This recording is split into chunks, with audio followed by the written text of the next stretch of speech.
Hey guys, and welcome to my novice level LMS guide for all the noobs trying to learn how to start learning LMS.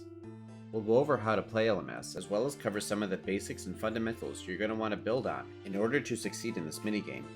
First off, you're going to want to have certain settings enabled and disabled.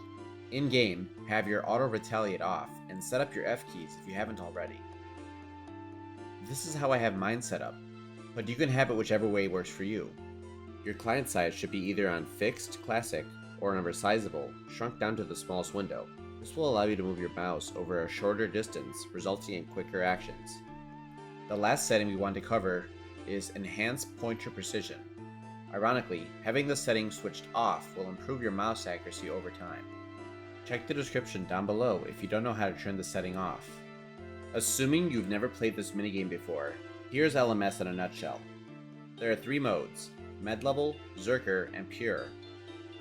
You can vote which mode you prefer using this interface here.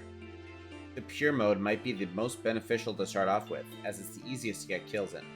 24 players will deathmatch each other until there's one person left. Every time you get a kill, your inventory resets. You also obtain your opponent's loot and a key that you need to take to a chest for upgrades. Over time, fog will fill the entire map besides the safe zone, similar to Call of Duty Warzone. Do your best to avoid the fog as it damages you. You're going to want to customize your loadouts and sort your inventory. You can go to this chest here and sort your inventory however you like it, and I'll show you guys how I have my inventory set up. You may want to pause this as we're going to cover this briefly. This is my setup for main, Zerker, and Pure. If you're not very quick with your switches, then I recommend discarding the defender. Don't feel pressured that you need to do a lot of switches. I started off learning without a defender and eventually incorporated it into my setup. The meta nowadays is the bottom switch, which means you'll arrange all your gear in the middle or the bottom of your inventory. The idea here is to move your mouse less, since the prayers you'll be needing are close by. There are advantages and disadvantages to both. With bottom switching, a disadvantage is that your gear can get jumbled up if you use two-handed weapons like a ballista or an AGS. You don't have to worry about that as much if you do top switching, but then again, you'll have to move your mouse more. In my own opinion, bottom switching is probably better to do, but if your clicks and mouse movement are fast, then it doesn't really matter as much. Your prayers are important for reducing damage you take and increasing the damage you deal to your opponent. These are your protection prayers, and these are your offensive prayers. Also, steel skins should be activated throughout the duration of the fight for the Pure and Zerker modes. Do your best to pray against whatever style your opponent is using with your defensive prayers. In order to develop your PKing skills, I'd recommend trying to switch your offensive prayers first and then switch into your gear. That way, there's less time for your opponent to react. There's not much more to say about prayers at this skill level, so let's move on to gear switching. Besides the Pure mode, you're going to want to stay in your tank gear most of the fight. Your tank gear is your D-high body and whatever plate legs you have. As a novice, the only time you're going to want to not be in your tank gear is when you're going for a barrage. You can practice this on bots. First, go for a barrage. Then, go back into your tank gear. Range. Back into a barrage. Back in your tank. Back into a barrage. And back into your tank. If you're new to tri-braiding, or don't do a lot of high-level PVM, then you'll be sticking to very basic switches. While you're not playing LMS, you can practice your switches throughout the day while doing other tasks. At the novice level, you want to keep your HP high most of the time, if not all the time. Try to keep your HP above 70. Sharks heal 20, Karambwans heal 18, and Brews heal 16. You can use them to double or triple eat. Double eat would be a Shark Brew or Shark Karambwan, and a triple eat would be Shark Brew and then Karambwan. You can also sip a brew as you bolt your opponent, but let's keep it simple and just use them as combo food for now. There's a couple of plugins I'd recommend using in order to give you an edge. Freeze Timer is great since it'll tell you when you'll become unfrozen, so you can plan to spec your opponent. Entity Hider and Player Outline work nicely together when your opponent starts to walk under you. Using these two together, it'll allow you to see your character and see the person under you. Player Indicator is not essential, but it helps you in finding players and, more importantly, bots that are hiding. And lastly, you should be using the PvP performance tracker to see how well you did against your opponent.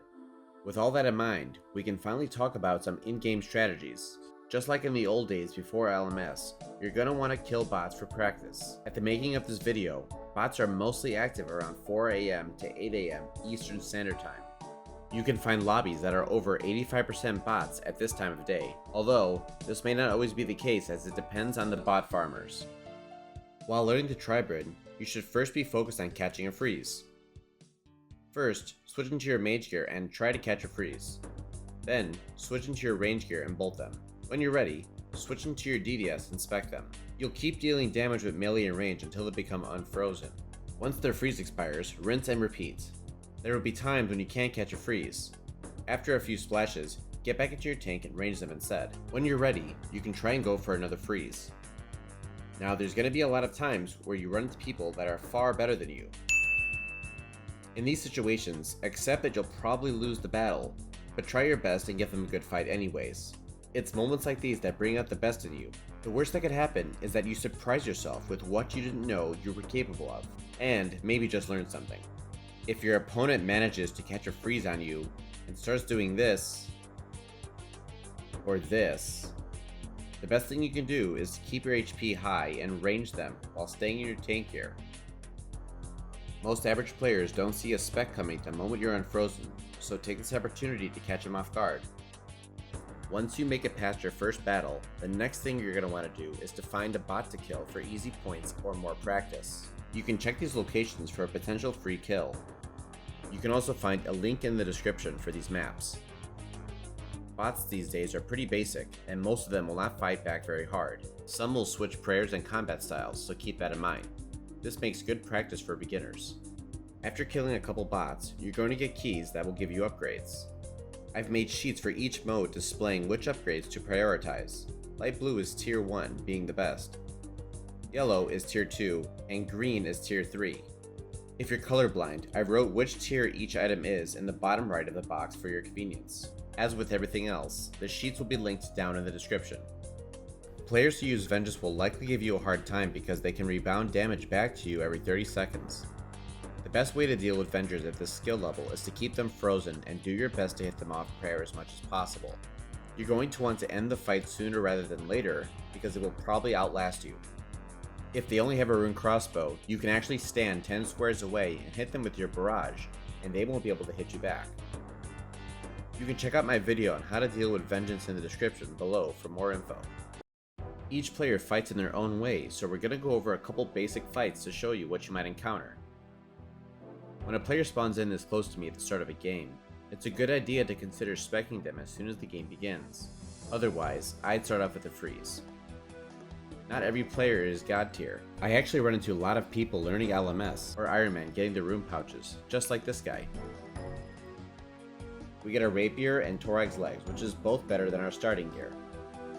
Gotta make sure we get that free self-advertisement. It's kinda hard out here for a YouTuber. I start off with a freeze and run at him to make him pray melee, but I bolt him instead. I go for another barrage because he's still praying melee and I have some pretty decent mage gear. I go for a rapier and I didn't expect a DDS from him. I'm not sure what he'll do here, so I stay in my tank and eat up. He sees around half HP, so I fakey mage and pull out my AGS, nearly killing him.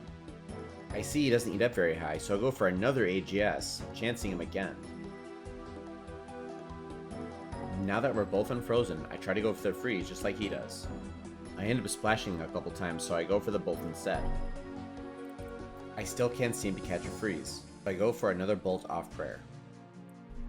After he lands a freeze, I try for one more freeze before going into my tank. I eat up to full HP because we're both frozen. Once I'm ready, I hit him off prayer with the barrage. And I follow up with another one because he expects me to range him. This video was taken right after an update, so all my rune life plugins are not working. The moment I'm unfrozen, I hit him with melee and go for another refreeze. I misclicked my melee prayer and he managed to get a spec in robes off prayer. After I land a freeze, I try to hit him with any attack style that he's not praying against. I also make sure to step under him to avoid any potential freezes so I can keep the damage up on him. If you're the guy I'm finding in this scenario, you should do exactly what he's doing, sitting in his tank and hitting me with range. After he lands a 30 barrage, it's his turn to start doing damage against me, so I eat up and sit in my tank here. Because he's in the power position, I take a second to sit in my tank and see what he's going to do before freezing him. While the freeze timer ticks down, I do my best to hit him off prayer while praying against his attacks.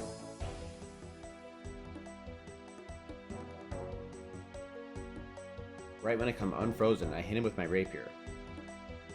As soon as I see his mage gear, I hit him with a bolt off prayer, and I follow up with another one because he's still praying melee in his robes. And the fight concludes with a barrage. Had he survived that barrage, I would have followed up with an AGS to finish him off. Thanks for watching my video. I'll be making an intermediate guide in the future, so keep an eye out for that. If you have any questions, you can comment them down below, or join my Discord, link in the description. If you learned anything new, don't forget to show me some love by liking the video. Good luck, and I'll see you guys in LMS.